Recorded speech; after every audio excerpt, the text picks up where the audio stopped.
안녕하세요. 여러분 반갑습니다. 내일을 상상하라. 상상이 깊어지면 현실이 된다. 상상현실의 필름입니다. 오늘의 주제는 포톤벨트 3일간의 완전한 암흑입니다. 이 영상이 마음에 드시면 구독과 좋아요를 꼭 눌러주시고요. 자, 그러면 본론을 시작하도록 하겠습니다. 철인 예지자 예언가들을 통해 미래 이야기를 하다 보면 좀 특별한 이야기가 있는데요. 3일간 완전한 암흑이 된다는 이야기입니다. 밤이 된다고 완전한 암흑은 아니죠. 별빛, 달빛이 있으니까요. 그런데 전혀 빛이 없는 완전한 암흑, 그것도 3일간 지속된다고 합니다.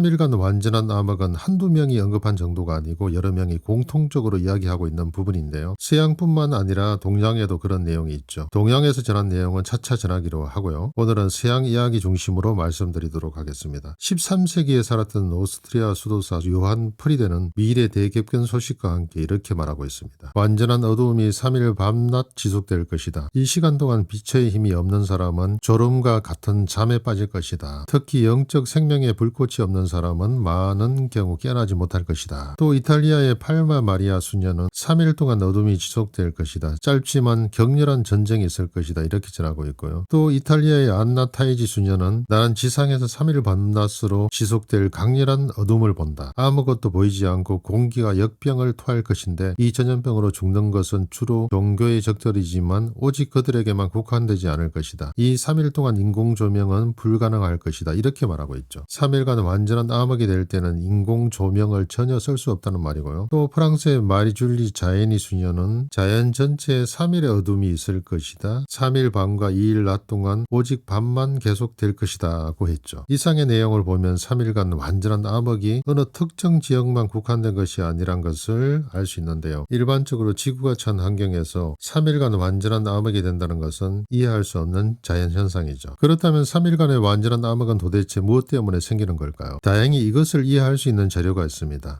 포톤벨트인데요. 포톤벨트는 거대한 도는 모양의 빛덩어리죠. 일명 광자대라고 하는데요. 또 깨달음의 띠라고도 합니다. 1900년대 중반 독일인 채널러 폴 오토 헤세가 책을 펴내면서 알려지게 됐는데요. 인공위성을 통해 발견됐다는 이야기가 있죠. 지금까지 전해진 내용을 정리해보면 포톤벨트는 플레이아데스 성단에 있습니다. 플레이아데스 성단은 밤하늘에서 볼 수 있는 성단 중 하나로 우리 태양과는 꽤 가까운 거리에 있죠. 약 400광년 정도 떨어져 있는데요. 동양에서는 점생이 별, 묘성이라고 하죠. 이 성단에서 가장 크고 무겁고 밝은 별이 알시오네 또는 알키오네라고 부릅니다. 그런데 우리 태양계는 이 알시오네를 중심으로 공전한다고 하죠. 그러니까 우리 태양계는 이 알시오네를 공전하면서 우리 은하 중심을 공전한다는 말인데요. 알시오네를 중심으로 공전하는 주기는 약 26,000년이라고 합니다. 지구는 초속 약 30km의 속도로 태양 주위를 1년 주기로 공전하고 있고 우리 태양계는 초속 약 240km의 속도로 은하 중심을 약 2억 2,600만 년 주기로 공전하고 있죠. 1년과 2억 2,600만 년, 이 두 공전 주기 사이에 텀이 너무 크다는 생각이 들지 않나요? 정말 우리 은하에서 지구와 태양이 갖는 공전 주기는 1년과 2억 2,600만 년밖에 없을까요? 이 사이에 얼마든지 또 다른 공전 주기가 있을 수 있다고 봅니다. 그러니까 우리 태양계가 플레이아데스 성단의 알시오네를 중심으로 공전하는 것도 얼마든지 가능할 수 있다는 말이죠. 그렇다면 플레이아데스 성단에 있는 포톤벨트와 우리는 무슨 상관이 있냐? 이렇게 질문할 수도 있는데요. 포톤벨트는 우리와 엄청 큰 상관을 가지고 있습니다. 우리 태양계와 포톤벨트는 서로 가까워지고 있다고 하는데요. 가까운 미래에 태양계가 포톤벨트로 진입한다고 하죠. 이 포톤벨트의 태양계, 그러니까 지구가 진입하면 어떻게 될까요? 엄청 중요한 문제가 일어납니다. 지구가 포톤벨트의 강자대를 통과하면 지구와 지구 생명체에 엄청난 변화가 일어난다고 하는데요. 인간의 경우 인체 DNA 구조가 바뀌어 3차원의 물질 세계에 속박된 인간에서 5차원의 인간으로 완전한 탈바꿈을 하게 된다고 합니다. 한마디로 영적 각성이 일어나 완전한 인간으로 변모하게 되는데요. 포톤벨트를 통과하는 데는 약 2,000년이 걸린다고 하죠. 그런데 문제는 포톤벨트 진입 초기입니다. 포톤벨트에 진입할 때 가장 바깥쪽 경계선을 널 존이라고 하는데요. 일명 영지대이죠. 이 영지대는 엄청나게 압축된 에너지 구역인데요. 통과하는데 5에서 6일 정도 걸린다고 합니다. 그런데 여기에서 암흑의 문제가 등장하죠. 5에서 6일에 걸쳐 이 영지대를 통과할 때 이 중 3일은 완전한 암흑이 된다고 하는데요. 이때 인공 조명이나 전기장치는 완전히 셧다운되고 기온도 엄청 떨어진다고 합니다. 또 지구가 영지대를 통과할 때 3일간의 완전한 암흑 이외에도 중요한 문제가 문제가 있는데요. 영지대에 가까이 접근할수록 지구의 대기권과 지표에 가해지는 압력이 증가한다는 거죠. 그래서 지구의 거기동이나 오대양 육대주의 지도가 완전히 바뀌는 대격변도 이것 때문에 발생한다고 이야기하고 있습니다. 3일이 지나면 차츰 어둠에서 벗어나 밝아지기 시작하고 기온도 다시 따뜻해진다고 하는데요. 이후 지구는 완전히 다른 세상, 다른 차원으로 업그레이드 된다고 하죠. 물론 포톤벨트가 과학적으로 완전히 입증된 것은 아니지만 동서양의 여러 예언가 예지자들의 말씀으로 교차 검증되는 부분이 있기 때문에 한낱 허상으로만 치부해서는 안 된다고 생각합니다. 과거에 비해 과학이 엄청 발전했다고는 하지만 아직 우리는 모르는 것이 너무 많습니다. 오늘은 이만 마치겠습니다. 내일을 상상하라. 상상을 깊이 하면 현실이 된다. 상상현실의 피렘이었습니다. 다음 시간에 뵙겠습니다. 여러분 감사합니다.